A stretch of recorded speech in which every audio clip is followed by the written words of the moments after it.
जन लोकपाल आंदोलन में शिरकत करने से लेकर भ्रष्टाचार से मुक्ति और सारे भ्रष्टाचारियों को जेल भेजने की बात करने वाला शख्स आज खुद शराब घोटाले के मामले में जेल में बंद है और अब जेल से ही सरकार चलाने की बात कर रहे हैं।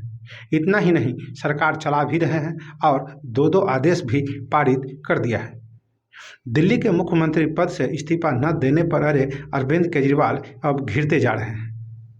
देश की जनता के सामने कुछ सवाल जरूर खड़े कर दिए हैं, जिसका जवाब वही दे सकते हैं। पहला, यदि वो मुख्यमंत्री बने रह सकते हैं तो मनीष सिसोदिया और सत्येंद्र जैन से इस्तीफा क्यों लिया। दूसरा, लालू प्रसाद यादव और हेमंत सोरेन जब अपनी कुर्सी ट्रांसफर कर सकते हैं तो केजरीवाल को किस बात का डर है। तीसरा, पत्नी सुनीता को मुख्यमंत्री बनाने से क्यों डर रहे हैं केजरीवाल। चौथा, आपके बाकी नेता क्या भरोसे के काबिल नहीं हैं। पांचवा, बिना पोर्टफोलियो के मुख्यमंत्री बने रहने की चाल क्या अब उल्टी पड़ गई है। तो आइए जानते हैं उनके 5 सवालों के जवाब। तो सबसे पहले नमस्कार, आप देख रहे हैं न्यूज़ीरा और मैं आपके साथ विपिन। दिल्ली के मुख्यमंत्री अरविंद केजरीवाल ने देश में नई परिपाटी की शुरुआत की है। वो यह कि भ्रष्टाचार के आरोप में गिरफ्तार मुख्यमंत्री भी सरकार चला सकता है। केजरीवाल ने जैसा कहा वैसे करके दिखा भी दिया है। अभी तक ईडी की न्यायिक हिरासत से उन्होंने कथित रूप से 2 आदेश पारित किए हैं। दिल्ली की मुख्य विपक्षी पार्टी बीजेपी ने इसका विरोध किया है।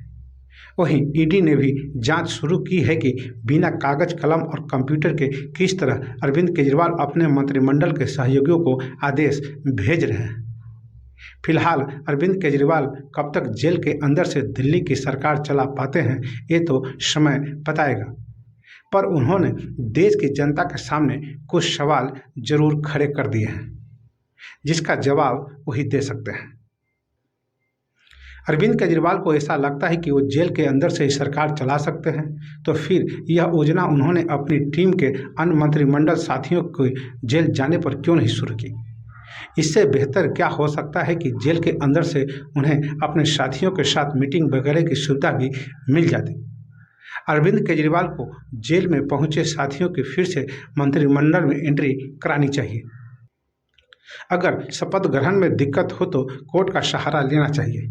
कोर्ट जमानत भले ही न दे, इतनी रिक्वेस्ट तो स्वीकार कर ही सकता है कि उसके शपथ ग्रहण की व्यवस्था करवा दे। अरविंद केजरीवाल के सामने बिहार के पूर्व मुख्यमंत्री लालू प्रसाद यादव और झारखंड के मुख्यमंत्री हेमंत सोरेन का उदाहरण सामने है।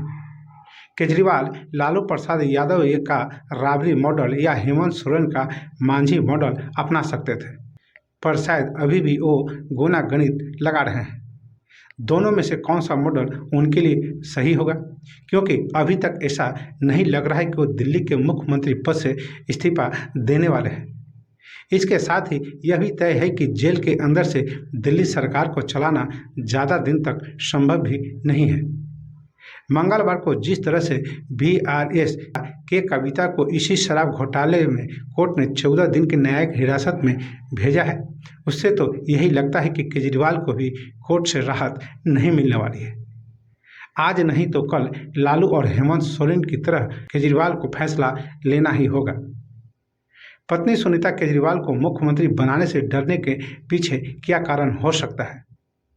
क्या महारानी सीरीज के हुमा कुरैशी के किरदार से डर रहे हैं, या उत्तर प्रदेश में मंत्री दयाशंकर सिंह की पत्नी स्वाति सिंह की कहानी से। दरअसल ओटीटी पर मौजूद महारानी की कहानी बिहार की राजनीति में एक महिला मुख्यमंत्री की कहानी है। बीमा भारती बिहार के मुख्यमंत्री होते हैं। किसी कारणवश उनको अपने पद से इस्तीफा देना पड़ता है और वो अपनी पत्नी रानी भारती को मुख्यमंत्री बना देते हैं। मुख्यमंत्री बनने के बाद गूंगी गुड़िया बिहार के शुद्धिकरण में लग जाती है और अपने पति के आदेश मानने से साफ इनकार कर देती है।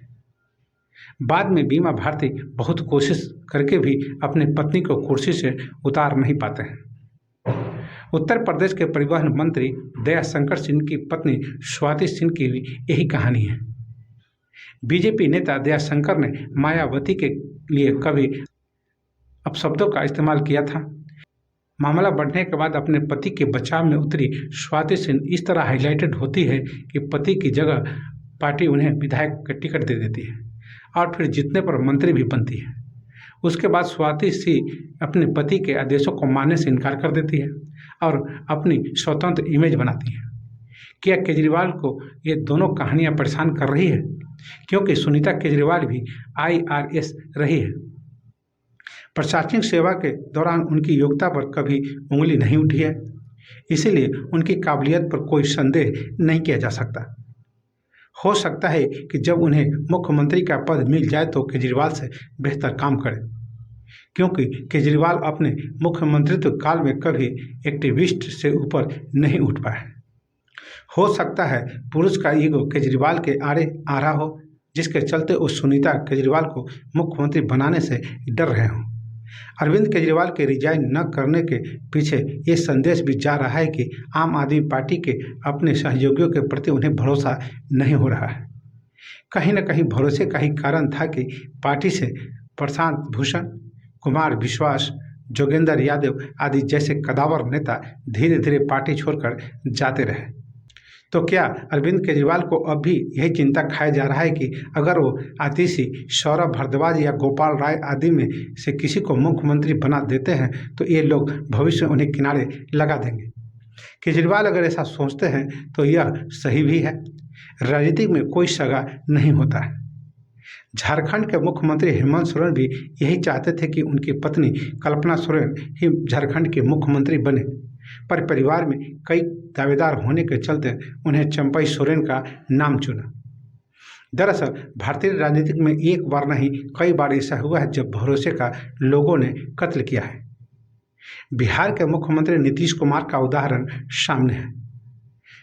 जब उन्होंने जीतनराम मांझी को सबसे कमजोर समझकर मुख्यमंत्री बनाया था, उनकी सोच यही थी कि कम से कम तो उनकी हर बातों को मानेंगे ही और जब कहूँगा मुख्यमंत्री पद भी छोड़ देंगे। पर हुआ बिल्कुल उल्टा। मुख्यमंत्री पद संभालते ही मांझी पलट गए। यहाँ तक कि उन्हें कुर्सी से हटाने में नीतीश कुमार की काफ़ी मशक्कत करनी पड़ी। देश का इतिहास रहा है कि मुख्यमंत्री कई खास विभाग अपने से अटैच रखते हैं। इसके पीछे यही कारण रहा है कि सरकार में उनका महत्व बना रहे। पर दिल्ली में अरविंद केजरीवाल ने सभी महत्वपूर्ण विभाग अपने सहयोगियों को देते रहे हैं।